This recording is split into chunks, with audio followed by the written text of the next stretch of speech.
Hello there, welcome to Songbird Homestead. I'm Kimberly. I'm happy to have you here. As I always say, if you're new here, welcome. If you're returning, welcome back. I appreciate you taking the time to join me for a few minutes. I'm out in my tomato bed, just doing a couple things. I am a homesteader up in Northeast Maryland. That is the town and also where it is located. The founders weren't evidently very creative in coming up with a name, so Northeast it is. It is, like I said, in the northeast part of Maryland. We've been here for about a year. We just celebrated a year being here. We previously were on about 1/5 of an acre, I think. I'm forgetting as time goes on, but we are on about 3/4 of an acre here, which is just enough space for us. It is my husband and myself. We do have 4 adult grown children in their mid to late 20s and 26, 29, and 2 30-year-olds. So yeah, so we're pretty busy. They are all out of the house. So we do have a I can't say grandbaby, he's about to be 7. So, who keeps us pretty busy. All of them do, and we absolutely love it. But it is just the 2 of us here. So I do try to grow as much food as I can for us to put away some and to eat fresh. We're, really have revitalized our diet and our health, and mostly in part in thanks to the garden, because we've just learned a lot, and we really have done a complete 180 compared to how we used to eat, and we're definitely seeing the effects of that. But regardless, I'm out here today. Just a little bit about me, but yeah, so I'm out here. I wanted to get some things done. I do work a full-time job outside of the homestead. My husband and I both do. Oh, that breeze does feel lovely, so I can't complain too much about the tomato tickling my ear. But we are on vacation this week, which is absolutely lovely. It didn't happen a day too soon. So today I do have the day. I just have some things I want to get done out here, and pruning is one of them. We did have some drama last night, so that's another reason I'm out here. Just a little worked up, still a little bit stressed out from it, truth be told.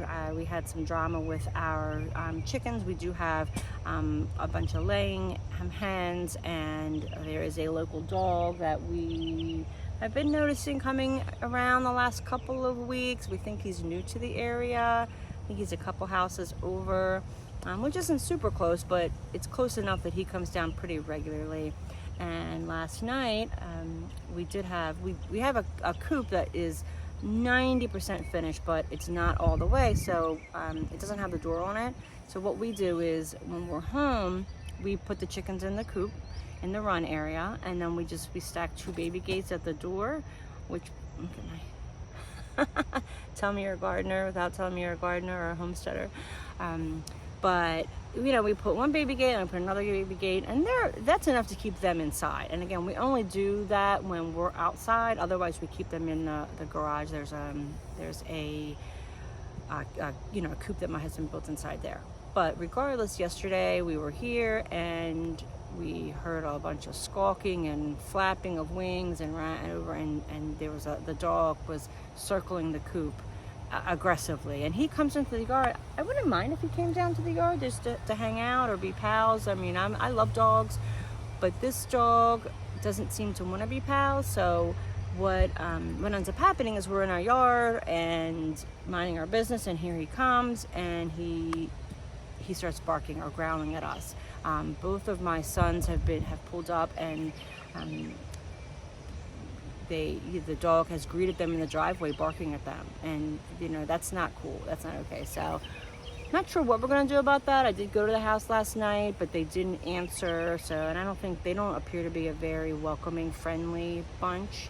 So anyway, we're not sure what to do about that. But in the meantime, what I can do is, my husband's going to, as a high priority, he's out running an errand now, and when he gets back, the door and the coop, we have to get that finished. It was already a priority, but now it's even more of a priority.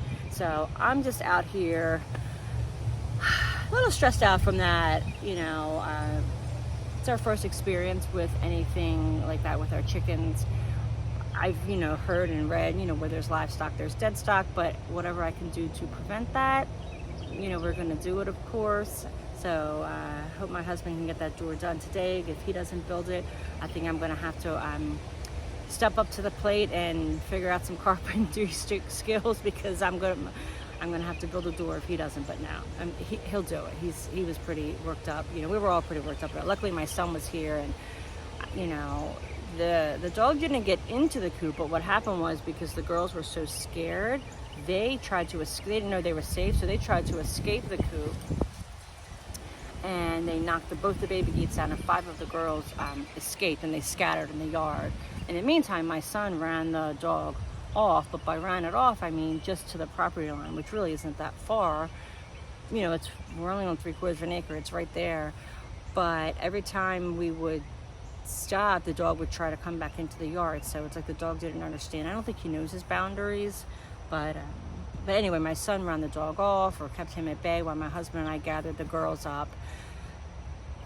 5 scattered. We really weren't sure initially how many had escaped, so we gathered 2. He grabbed 2, I grabbed 2, put them away, and when we did a head count, we realized we were missing 1, our sweet Gladys, which I would have been upset if any of them, but Gladys was like, I think she was the first one that we named Gladys, after Gladys Kravitz, because she was always the nosy one, like looking around to see what was going on. But regardless, Gladys has been secured, and she was put away too shortly after. So yeah, that was pretty we were like, wow, well, that wasn't boring. You know what, not what we expected to happen yesterday evening. But regardless, I'm outside pruning my tomatoes, which again I wanted to talk about a little bit.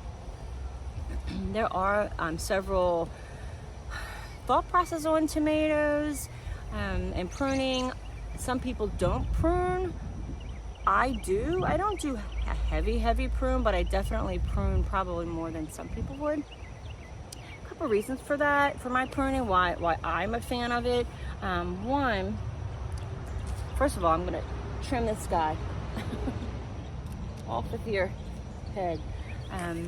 So I do trim about, maybe about 18 inches or so up the plant. And the reason for that is I don't want any leaves drooping on the ground. I look at it this way: if you have a room with 1 door, right?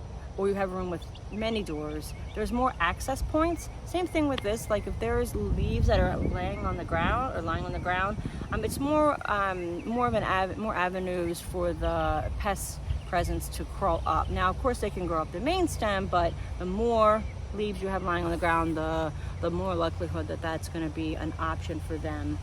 You know, the other thing is, when I have heavy foliage in here, I can't always tell if I have pests or anything like that. I do come out regularly and, you know, walk my stuff, just, you know, to keep an eye out for any changes in my plants, and, you know, to see if there's any pests. The sooner you detect bad pest presence, you know, the sooner you can eradicate or, you know, deal with it or temperament it, if you will.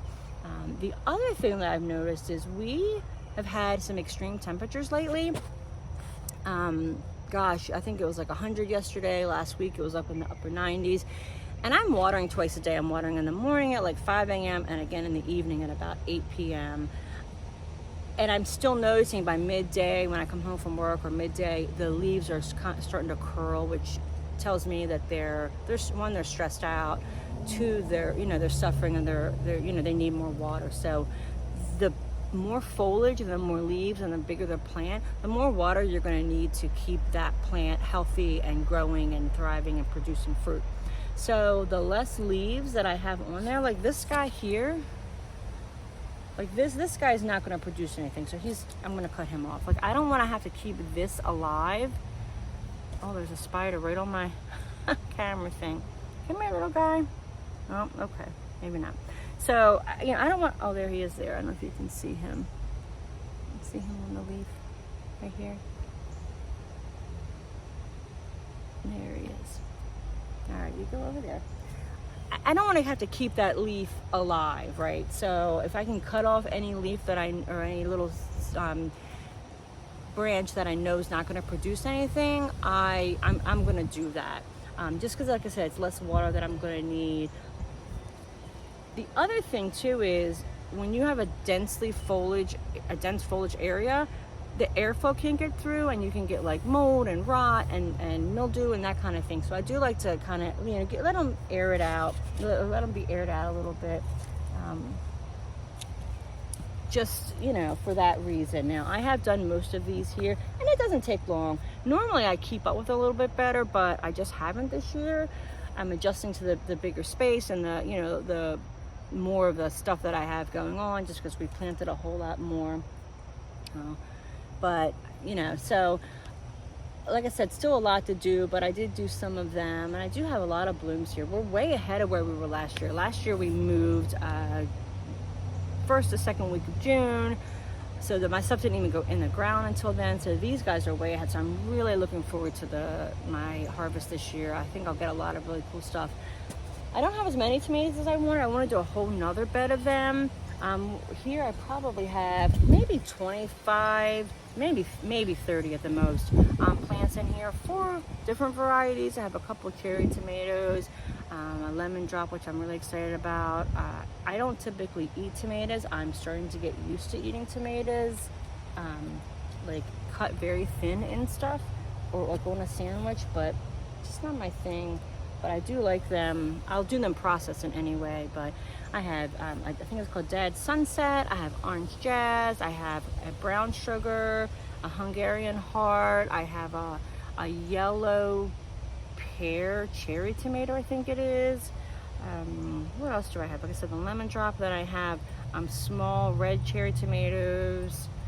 Oh goodness, Abe Lincolns. I have a couple beefsteaks, and of course my San Marzano. So, you know, good variety, and which works for me, works for us. You know, like I said, it's just us here.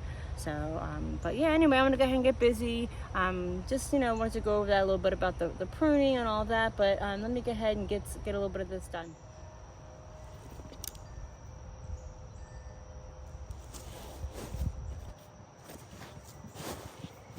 So I don't know if you can see, but like down here, all of this is on the ground.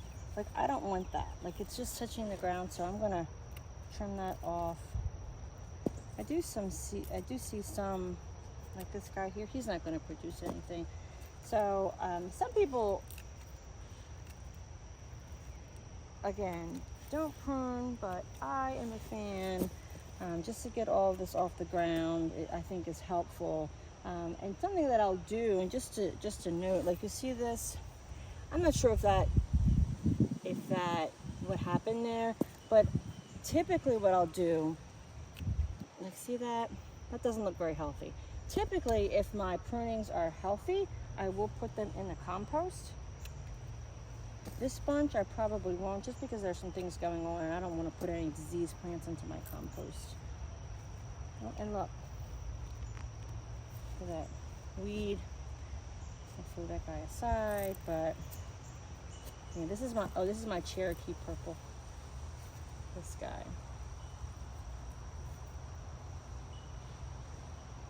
Hungarian. You see all this? So typically what I'll do, and you can see over on that side that I've already pruned and trained up, and it's looking lovely. This guy I haven't, and I don't have a trellis on this side. I think we're going to do that this week. But see how this is laying on the ground? See all that from the water touching it and all that? So I'll just go through and cut some of that off. Yeah, just to get that off the ground. Okay, so I was able to do all my pruning, get all that done, and evidently a lot of other things, because a whole bunch of hours have passed since I first shot the beginning of that video. It is evening time. You might hear the girls, my chicks, they're over there. They're making a lot of noise. I think they know that it's time to, you know, to say goodnight for their for the day. So I'm going to do the same thing. I'm going to say goodbye. Like I said, I did get all my pruning done. I think I went over all the reasons why. If you have any questions, just, you know, comment, ask me, whatever. You know, like I said, it is a personal preference. A lot of people do it, some people don't. Some people do a little bit of pruning, but it does work for me. And again, I think I covered most of the reasons why. But again, it is getting dark, so I'm going to have to turn the camera off and close for the day. But again, thanks for stopping in the Songbird Homestead. I definitely appreciate you spending the time with me today and this evening evidently, and I hope to see you again soon.